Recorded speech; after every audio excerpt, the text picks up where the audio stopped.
Çevrə dərsinin izahına baxırıq. Burada olan bütün qaydaları əvvəlcə əzbərləmək, sonra isə tapşırıqları işləmək lazımdır və başa düşmək lazımdır. Çevrə dərsi əvvəlcə çevrə və dairənin fərqlərinə baxaq. Çevrə nədir? Çevrə müstəvinin hər hansı bir nöqtəsindən bərabər məsafədə olan nöqtələrdən ibarət fiqurdur. Baxın, qayda burada yazılıb. Müstəvinin hər hansı bir nöqtəsində olan, məsələn, müstəvinin üzərində bir nöqtə götürək, A nöqtəsi. Bununla bərabər məsafədə olan nöqtələrdən ibarət fiqura çevrə deyilir. Bu nöqtə də çevrənin mərkəzindir. Bu biraz mərkəzə düşməsə də, mən seçdiyim şəkildə burada seçsəm daha yaxşı olar. Baxın. Bu orta nöqtə çevrənin mərkəzi adlanır. Məsələn, A nöqtəsi. Çevrənin üzərində sonsuz sayda nöqtə var. Çevrənin mərkəzi çevrəyə aid deyil, çevrənin uzunluğu var. Bunlar əzbərlənilməli olan qaydalardır. Daha sonra baxaq dairəyə. Dairə nədir? Çevrə ilə əhatə olunmuş müstəvi hissəsinə dairə deyilir. Yenə də dairənin üzərində sonsuz sayda nöqtə var. Dairənin mərkəzi dairəyə aiddir. Dairənin sahəsi var. Məsələn, dairə bir boşqab düşünə bilərsiniz. Yəni boşqab kimi bir şey, yəni içi dolu olanda bir şey, yəni dairədir. Amma çevrə isə bir qolbaq düşünə bilərsiniz. Yəni kənarları var, ortası isə boşdur. Daha sonra baxaq çevrəyə və dairəyə aid olan parçalara. Radius, birinci radius gəlir. Radius nədir? Çevrənin mərkəzi ilə çevrə üzərindəki hər hansı nöqtəni birləşdirir. Çevrənin mərkəzi görürsünüz, bu O nöqtəsidir mərkəzi.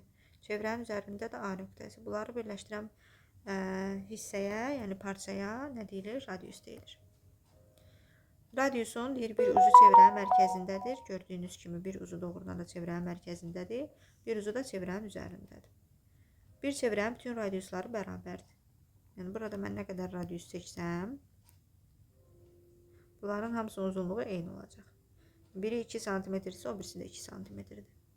Çevrənin bir sonsuz sayda radiusu var. Radius diametrin yarısına bərabərdir. Ən mühüm qayda burada budur. Tapşırıqların çoxu bu qayda ilə həll olunacaq. Radius nədir? Diametrin yarısıdır. Radius vətər deyil. Bu qayda da mühümdür. Təkliflərdə düşə bilər. Sınaqda təkliflər veriləndə təkliflərin içərisində doğrudur, yoxsa yanlışdır, bunlar düşə bilər.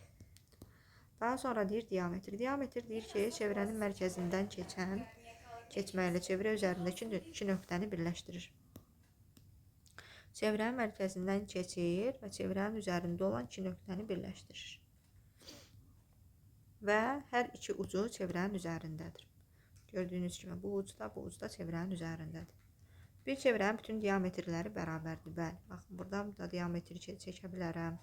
Bu nöqtə ilə bu nöqtəni birləşdirən diametri də çəkə bilərəm. Bu nöqtə ilə bu nöqtəni. Yəni bunların hamısının uzunluğu bərabərdir. Biri 10 cm ise o birisi də 10 cm-dir. Çevrənin sonsuz sayda diametri var. Baxın, çevrənin sonsuz sayda radiusu var idi. Eyni, oxşar cəhətdir. Diametr deyir radiusun 2 mislidir. Və yaxud dedi, məsələn, radius diametrin yarısıdır. Təbii ki, diametri də o zaman da radiusun 2 mislidir. Məsəl üçün, tutaq ki, verib ki, radius 5 cm-dir, diametri tab. Onda diametr radiusun 2 mislidirsə, onda diametr olacaq 10 cm. Daha sonra hər bir diametr həm də vətərdir deyir. Tərsi isə doğru deyil. Yəni, hər bir vətər diametr deyil. Diametr ən böyük vətərdir. Bəli. Bunları əzbərləmək lazımdır. Daha sonra vətər. Vətər baxırıq nədir? Çevrənin istənilən iki nöqtəsini birləşdirir. Çevrənin üstündə iki dənə nöqtəni birləşdirdiyi oldu vətər. Məsələn, buradan çevrənin üstündə başqa iki nöqtəni birləşdirsə, yenə olacaq vətər. Çevrənin üstündə başqa iki nöqtəni birləşdirsə, yenə olacaq vətər. İstənilən deməli iki nöqtəni birləşdirir. Hər iki ucu çevrənin üzərindədir, bəli. Diametrindən oxşar cəhətidir, hər iki ucu çevrənin üzərindədir. Amma radius da necədir? Bir ucu çevrənin mərkəzindədir, bir ucu çevrənin üzərindədir. Sonra nə deyir? Bir çevrənin deyir ki, bütün vətərləri bərabər deyil. Bəli, bərabər deyil. Məsələn, mən burada bir vətər çəkiblər, mən də birini çəkim. Tutaq ki, bu nöqtə ilə iki nöqtəni birləşdirim. Görürsünüz, uzunluqları eyni olmadı. Biri uzundur, biri qısadır. Amma çevrənin bütün diametrləri və radiusları bərabər idi. Yəni, fərqli cəhətdir bu. Vətərdən fərqli cəhətləridir. Sonra deyir, hər bir vətər diametr deyil. Bəli. Amma baxın, burada nə yazılmışdı? Hər bir diametr həm də vətərdir. Axı, diametr, baxın, diametrdə çevrənin iki nöqtəsini birləşdirir. Diametr həm də vətər sayılır. Amma diametr həm də nədir? Qaydada şərt var. Mərkəzdən keçir. Görürsünüz, mərkəzdən, ortadan keçir, tən ortadan. Amma vətər iki nöqtəni birləşdirir, ortadan keçməyə də bilər. Ona görə hər bir vətər diametr deyil. Mərkəzdən keçən hansı bir vətər diametrdir? Mərkəzdən keçən vətər diametrdir. Sonra növbəti qaydamız deyir ki, kvadratın daxilinə çəkilmiş bir çevrə kvadratın bütün tərəflərinə toxunursa, kvadratın tərəfi çevrənin diametrinə bərabərdir. Baxın, burada bir kvadrat çəkilib, içərisində də çevrə daxilində. Və o çevrənin bütün tərəfləri, yəni kvadratın tərəflərinə toxunur da. Elə bil ki, çevrə kvadratın bütün tərəflərinə toxunur. Deyir, kvadratın onda tərəfi, məsəl üçün 10 sm verilsə, onda çevrənin diametrinə bərabər olacaq. O da 10 sm olacaq. Və yaxud deyir ki, tapşırıq verir. Deyir ki, ABCD kvadratının daxilinə çevrə çəkilib. Çevrə kvadratın bütün tərəflərinə toxunur. Çevrənin diametri 10 sm-dirsə, kvadratın tərəfi neçə santimetr olar? Biz də deyəcəyik, yenə də 10 sm-dir. Niyə? Çünki qayda var. Qaydanı əzbərdən bilmək lazımdır. Və yaxud da məsələn, bəzən kvadratın tərəfini verir. Kvadratın tərəfini, amma çevrənin radiusunu soruşur. Tutaq ki, deyir ki, kvadratın daxilinə çevrə çəkilib və həmin kvadratın tərəfi 16 sm-dir. Çevrənin radiusunun uzunluğunu tap. Əvvəlcə biz qaydanı bilirik də. Qayda nədir?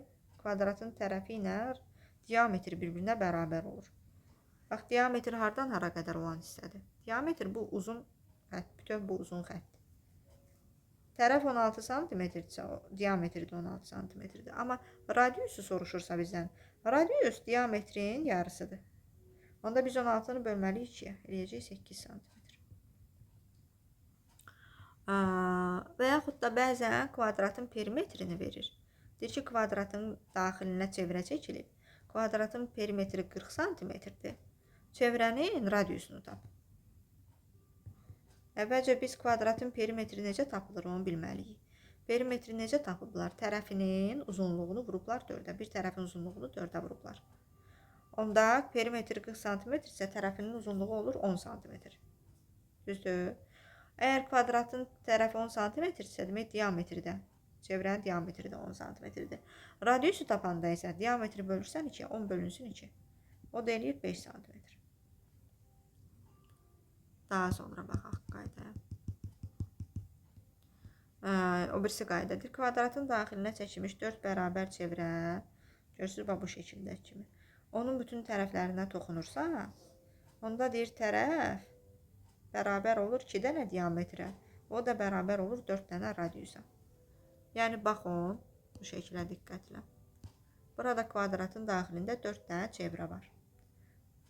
Kvadratın tərəfi nəyə bərabərdir? Baxın, bu çevrənin diametridir. Bu da bu biri çevrənin diametridir. Demək, 2 dənə diametrə bərabər oldu kvadratın bir tərəfi. Axı, 2 dənə diametrin içində 4 dənə radius var. Düzdür? Bir diametr 2 dənə radiusdur. 2 dənə diametrdə 4 dənə radiusdur da. O zaman, deməli, tərəf bərabər olur 2 diametrə. O da bərabər olur 4 dənə radiusa. Tutaq ki, nə deməkdir bu? Tutaq ki, bizə deyir ki, kvadratın daxilinə 4 dənə çevrə çəkilib. 4 dənə bərabər çevrə çəkilib. Kvadratın tərəfi 20 cm olarsa, deyir, bir çevrənin radiusunu tap. Neyəcəyik biz? 20-ni böləcəyik 4-ə. Çünki bu tərəf 4 dənə radius deməkdir. Burada 4 dənə radiusdan əmələ gəlir. 20-ni bölürük 4-ə, bir dənə çevrənin radiusunu tapırıq ki, 5 cm. Vəssalam, qaydaların izahı bu qədər.